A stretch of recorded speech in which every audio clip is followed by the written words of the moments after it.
Hello, my name is Damian, Chief Reporter at IFW, your freighting and logistics news service, and welcome to our weekly news update, a look at the top stories from the last 7 days. Now, the big story of the week has been the container shortage, or should I say the lack of a container shortage. For months now, shipping lines have been warning that the peak season was going to be characterised by a lack of containers, and that was going to affect shipments, causing them to be delayed.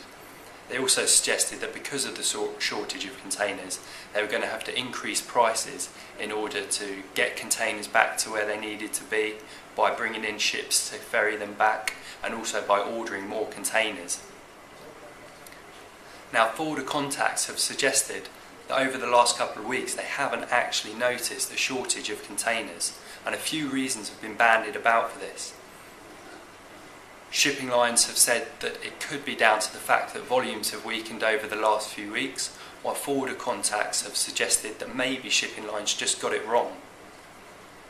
If it is a case that volumes have weakened over the last few weeks, that's an incredibly interesting development. One upshot of the availability of containers and capacity is that deep sea carriers have started to delay general rate increases and peak season surcharges. Another big story this week has been the fact that Maersk Line has decided to delay its record Asia-Europe peak season surcharge by 15 days.